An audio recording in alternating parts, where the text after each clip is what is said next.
Pessoal, eu tenho uma pergunta para fazer para vocês, que eu tenho certeza que a resposta é sim. Quem já teve algum momento na vida difícil, uma crise, uma situação? Todos, né?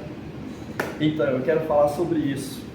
Como sair da crise, como sair da situação difícil, como sair da dor, do problema. A Bíblia, a palavra de Deus, ela tem resposta para todas as perguntas. E ela tem uma resposta para nós, para sairmos da crise. O texto que coloquei por base, ele está no capítulo 3 de 2 Reis. Para entender, nós teremos que ler todo o capítulo, mas eu vou contar o capítulo para vocês aqui. Eu só tirei esse versículo aqui que diz assim, ó: e disse, assim diz o Senhor, fazei neste vale muitas covas. Depois nós vamos entender por que eu estou lendo esse versículo aqui. O que nós aprendemos já aqui de antemão, ou rapidamente? Que Deus, Ele intervém nas nossas crises. Não se preocupe, se você é um homem ou uma mulher que teme a Deus, que ama a Deus, no momento da dor, no momento da crise, Deus intervém. A Bíblia diz que quando o povo de Deus estava lá no Egito, sofrendo o cativeiro ali, padecendo debaixo da mão poderosa de Faraó, a Bíblia diz que Deus desceu para libertar o povo, né? Então, isso implica dizer que Ele conhece a nossa dor, conhece a nossa aflição, conhece a nossa situação de luta, de guerra, a qual nós estamos passando. Porque o que ocorre, como eu fiz a pergunta aqui, uns estão passando por crise, por problemas familiares, problemas financeiros, problemas de doença e outros mais. E outros passaram e vão passar. Mas a gente aprende que o Senhor, Ele entra nas nossas crises. E outra coisa que nós aprendemos, nele não existe, e nele existe saída para todas as coisas. Nós podemos procurar todos os meios e todas as formas, mas somente do Senhor vem a resposta. Amém? Então, a história que eu conto aqui para vocês, ela parte aqui, esse capítulo 3, 2 Reis, da posse do rei Chorão sobre a parte que estava dividida de Israel, que era do norte. Nesse tempo aqui, depois do grande, maravilhoso, magnífico e o homem mais sábio que pisou na terra, chamado Salomão, foi o segundo rei de Israel. Depois da morte dele, o reino de Deus se dividiu, Israel se dividiu. Eram 12 tribos, 10 tribos foram para o norte e foram ali para o norte, cuja capital era Samaria. E outras 2 tribos, Benjamim e Judá, foram para o sul, Jerusalém, né?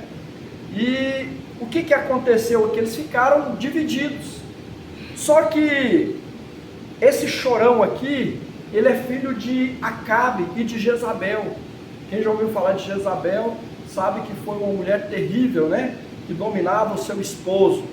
Toda casa pode ter até uma Jezabel, mas se não tiver um Acabe, é uma casa que prospera. Agora a casa que tem Jezabel e Acabe, ela se sucumbe, como foi o reinado desses dois aqui.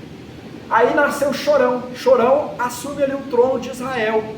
E aí o pai dele, Acabe, tinha uma aliança lá com os Moabitas. Os Moabitas, eles pagavam tributos para Israel, anual. Só que quando Acabe morreu, Chorão assumiu o trono, os Moabitas se rebelaram. O rei Mesa lá, que era o rei dos Moabitas, ele se rebelou, falou: não vamos pagar tributo mais para Israel não. Pelo contrário, armou o seu exército e foi contra Israel. Sabe o que Chorão fez? Correu lá no reino do sul, onde estava Josafá ou Jeosafá, e chamou ele para ajudar naquela guerra. Agora a diferença, queridos, é que Jeosafá ou Josafá era um homem temente a Deus, era um rei segundo o coração de Deus, que estava na presença de Deus, fazendo a vontade dele. Em contrapartida, Chorão era desobediente a Deus, era profanador, tirou alguns ídolos principais, mas continuou com vários outros. Ele era um cara rebelde, herdou isso do seu pai e da sua mãe. Mas Josafá falou para ele: olha, eu vou contigo na terra e na guerra, e o meu povo será o seu povo. Saíram, foram 7 dias de deserto. Sabe o que aconteceu? Erraram o caminho. Estavam agora no deserto. E aí ficaram com sede e com fome. O que a gente já pode tirar aqui para a nossa vida? O mundo, irmãos, significa um grande deserto. E nessa conquista que nós temos, nós nos perdemos.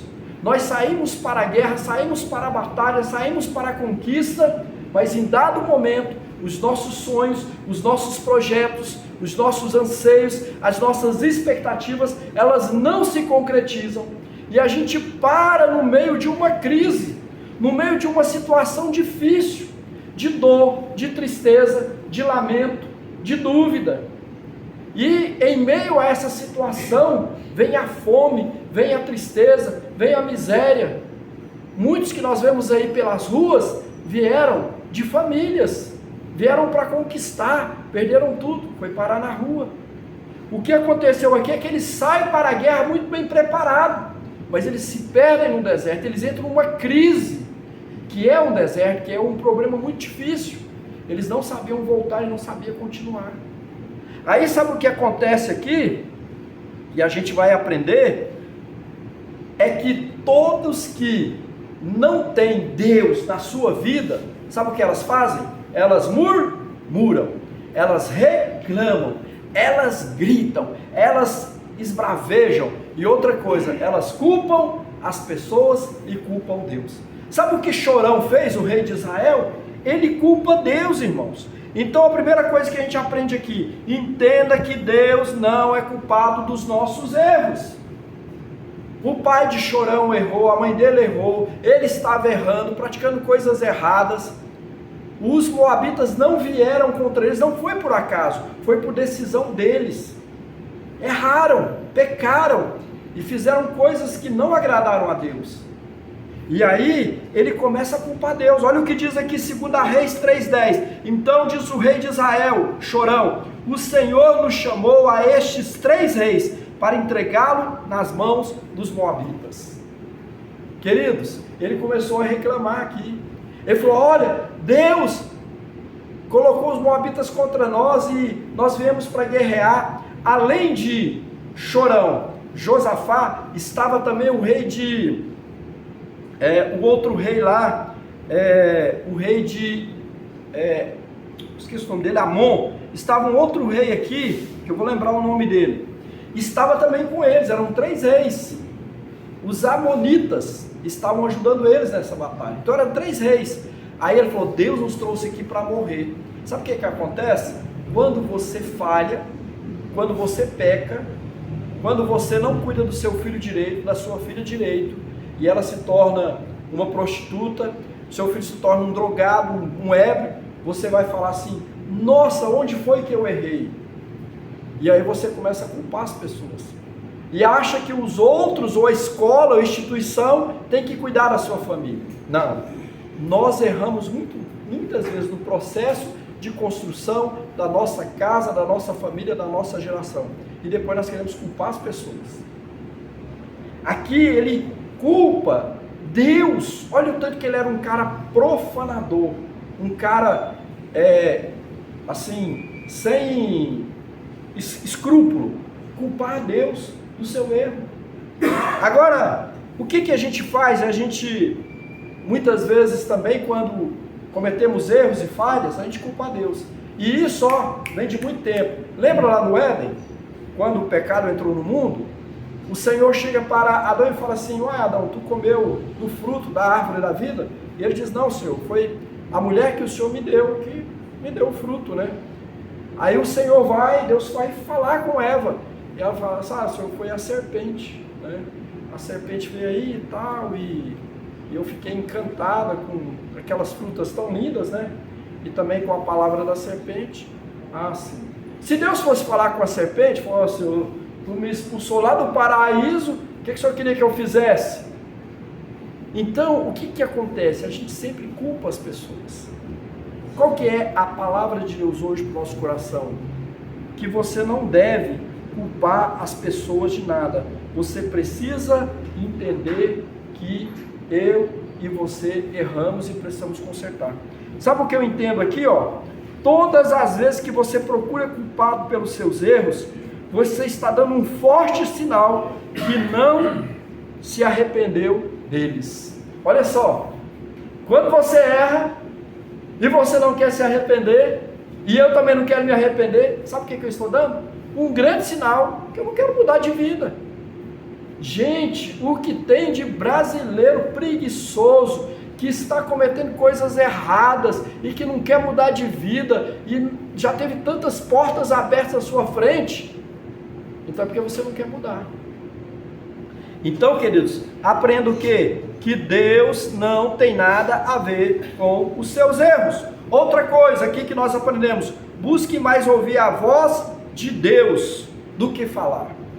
A outra coisa que nós fazemos, a gente não fica conversando e falando tudo que está acontecendo. Chorão, ele saiu blasfemando, falando, pedindo e blasfemando. Gente, a pior coisa é ficar ao lado de uma pessoa que reclama. Esse rei era assim, reclamando da situação, reclamando de tudo. Agora veja bem o tanto que é interessante. Enquanto Chorão reclamava, Josafá clamava. Qual que é a pergunta que cabe aqui? Quem sou eu nessa história? Chorão ou Josafá? Quando vem uma luta, uma dificuldade, uma dor, uma tristeza, ou até uma perda, o que eu faço? Eu grito, eu reclamo, eu culpo as pessoas, eu culpo a Deus de ter tirado a minha mãe, de ter tirado meu pai, de ter feito aquilo comigo? Ou eu agradeço: Senhor, muito obrigado pelo tempo que o meu ente querido passou comigo. Muito obrigado pelo vestuário, por tudo que o Senhor me deu, pela abundância que o Senhor me deu. Eu estou com essa enfermidade, mas muito obrigado pela saúde que o Senhor me deu até hoje. E o Senhor, se o Senhor quiser, o Senhor pode me curar completamente. Clama a Deus, ora, agradece, suplica. Foi o que Josafá fazia aqui.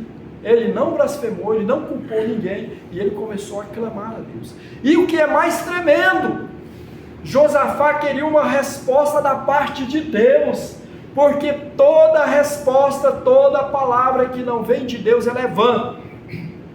Você não precisa ficar ouvindo coach, pastores, bispos, padres. Você não precisa ficar ouvindo outras palavras de macumbeiro, de pai de santo. Não! Você precisa ouvir a voz do Espírito Santo de Deus. É lógico que pode usar pessoas e meio e circunstâncias, mas você vai ver que é Deus que está falando com você. Sabe o que aconteceu?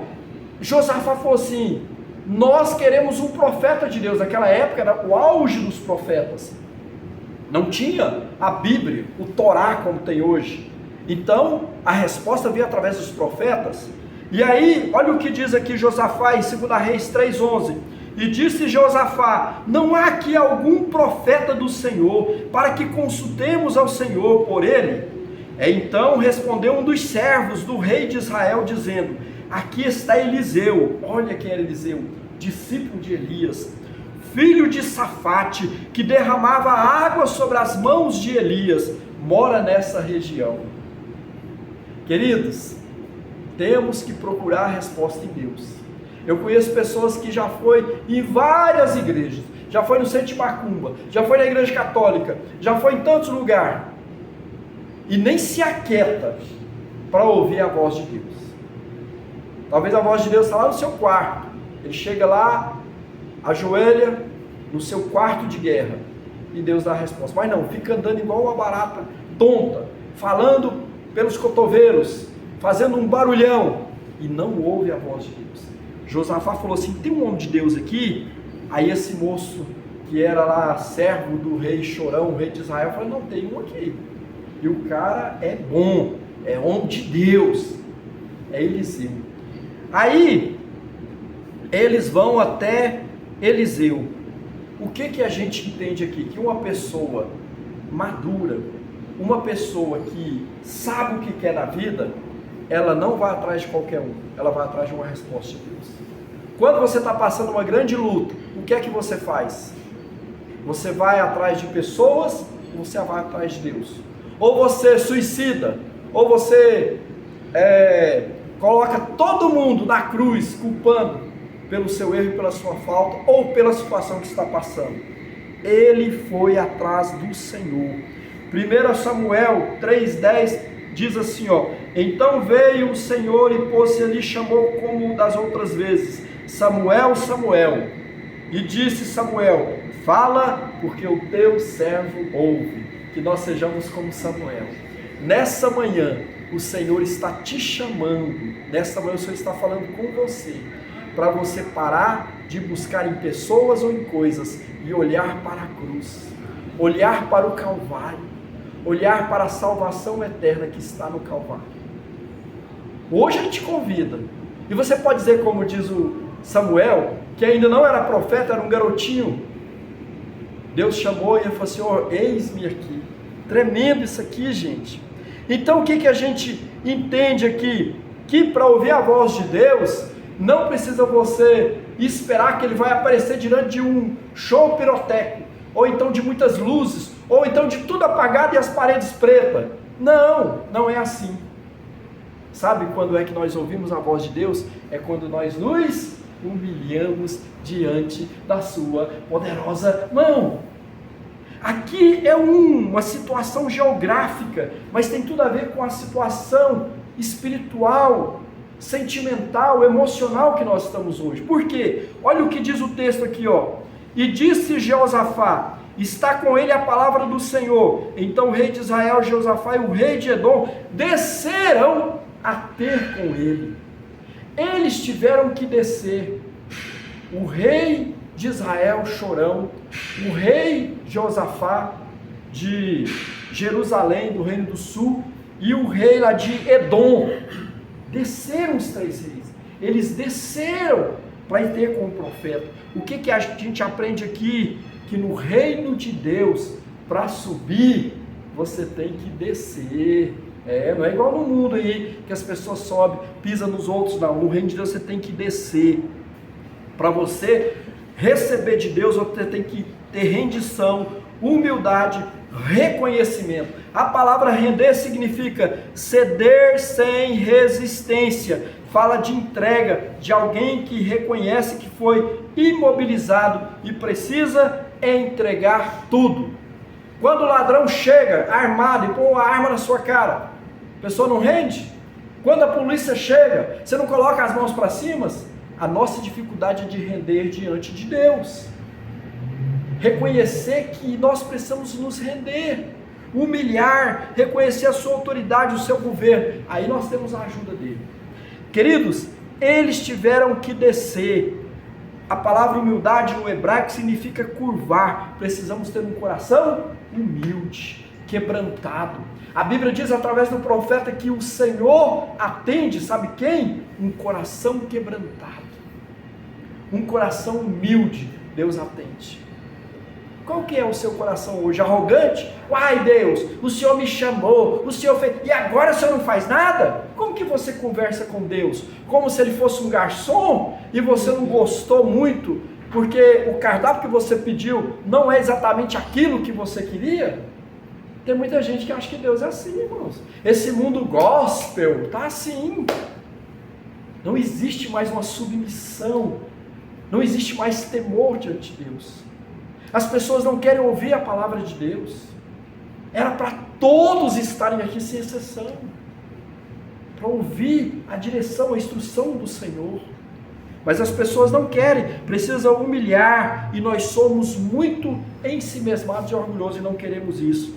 Quando a gente humilha, sabe o que acontece? A gente atrai a presença de Deus para o deserto em que estamos passando.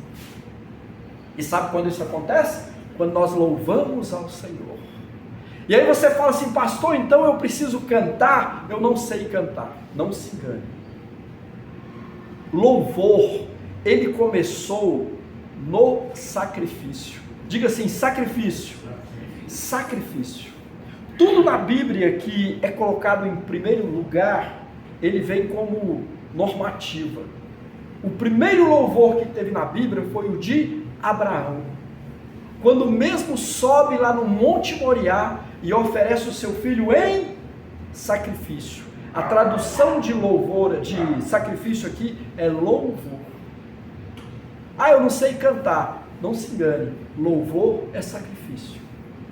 Agora nós entoamos cânticos de louvor, de adoração, do jeito nosso, a criação canta e louva a Deus pelo instinto, mas louvor, irmão, é sacrifício, é dedicação, é estilo de vida, é inclinar-se à presença de Deus. Mas aí eles descem lá e Eliseu fala assim: olha, eu vou falar com vocês, inclusive, Chorão, eu estou te recebendo aqui só por conta de Josafá, senão eu nem queria ver a sua cara, foi o que Eliseu falou para Chorão. Tem gente que é tão assim, descarado, que a gente nem gosta de ficar perto. Quando Chorão chegou lá, Eliseu nem queria receber ele, só recebeu ele por causa do rei de Josafá. E falou assim: olha, o ambiente está pesado, traga-me um tangedor aqui. Tinha também um músico. Aí o tangedor chega, pegou, não tinha violão, certamente pegou uma harpa, que já tinha na época, e tangeu uma música, e a Bíblia diz que o ambiente foi como acontece todas as segundas-feiras aqui, a glória de Deus desceu, o Espírito Santo de Deus, e trouxe revelação ao profeta, e ele falou: olha, vocês vão ganhar a guerra, os amonitas vão todos morrerem, e outra coisa, vocês vão amanhã experimentar algo tremendo e poderoso. E agora eu digo, siga a orientação de Deus e do profeta, abra covas. Eliseu falou para ele: vocês vão abrir covas aqui no meio do deserto, abre um monte de covas aí. Eu entendi, abrir cova, para que isso? Foi o texto que eu li. Ele: abram covas, o máximo que vocês puderem. E não vai acontecer nada, não vai ter vento, não vai ter culto, não vai ter pregador de fora, não vai ter cantor de fora, não vai ter gente internacional, não vai acontecer nada, mas esses poços se encherão de águas e transbordarão, e vocês terão água para vocês, para os animais e para todos. Sabe, queridos, às vezes nós esperamos coisa extraordinária, quando Deus fala de uma forma simples, porém profunda. Aí passou-se amanhã, quando foi no dia cedo, eles levantaram e foram ali oferecer sacrifícios a Deus, e eles perceberam que aqueles poços que eles tinham abrido estavam cheios de água, transbordando de água. E aí eles deram para os seus animais, beberam água, estavam todos satisfeitos. E olha o que é tremendo, os moabitas chegam lá no monte, olham para baixo e olham aquelas águas. Sabe o que os moabitas verem? Olha o que Deus faz, gente. Deus muda tudo para a sua conquista. Olha como Ele se interessa pelo seu bem, pela sua família, pelo seu sucesso. Deus faz com que os moabitas vejam aquelas águas como se fosse sangue. E o rei moabita, o Mesa, olha e fala: não, eles guerrearam contra si mesmos e se mataram. Olha o tanto de sangue que tem lá embaixo. Olha só, e eles descem, o exército moabita desce para guerrear. Só que chegou lá, eles caíram o quê? No meio do exército de Chorão, de Josafá e do rei Amobita. E eles são, os moabitas são o quê? Mortos, todos. Então, queridos, o que Deus vai fazer na sua vida é poderoso, é extraordinário, é magnífico, mas nós precisamos crer na palavra. Nós precisamos crer no que o Senhor nos ensinou nessa manhã. E não importa a dor, não importa a separação, não importa a dificuldade, não importa. O que importa é que o Senhor zela e cuida daqueles que Ele ama, daqueles que Ele chamou para um propósito, que é eu e você. Então que o Senhor, tem algumas coisas a dizer aqui, mas o nosso tempo já se foi. Veja bem, essa manhã é um tempo de nós pensarmos sobre a nossa história e sobre aquilo que nós murmuramos, sobre aquilo que nós deixamos de fazer, sobre aquilo que nós podemos fazer hoje e aquilo que nós possamos alcançar em Deus, como sucesso, como paz interior para a nossa vida, para a nossa casa. Sabe o que eu digo para você? Busque a direção de Deus, busque o conselho de Deus, alinhe-se com a palavra de Deus em oração, e o Senhor vai trazer resposta, assim como trouxe para esses 3 reis aqui, vencendo o inimigo e dando para ele fartura. E eles ainda pegaram todos os despojos, ou seja, riqueza. Geralmente um rei não anda com qualquer coisa, era ouro que ele carregava, eram vestes, né? Eles pegaram todos os despojos. Deus tem bênçãos para nós sem medida. Não se envolva com jogos, coisas erradas, com tigrinho, não se envolva com isso não. Deus tem o melhor para você. Teve uma mulher que se envolveu tanto com o jogo, que ela ficou devendo 500 mil, depois 1 milhão, e aí suicidou, porque vendeu a casa e não conseguiu pagar a dívida. Queridos, cuidado, cuidado. Vamos andar pela resposta de Deus à nossa vida, e não pelo coração humano, e nem por conselhos humanos, mas de acordo com a palavra de Deus. Que Ele continue abençoando você, a sua casa e a sua família em nome de Jesus.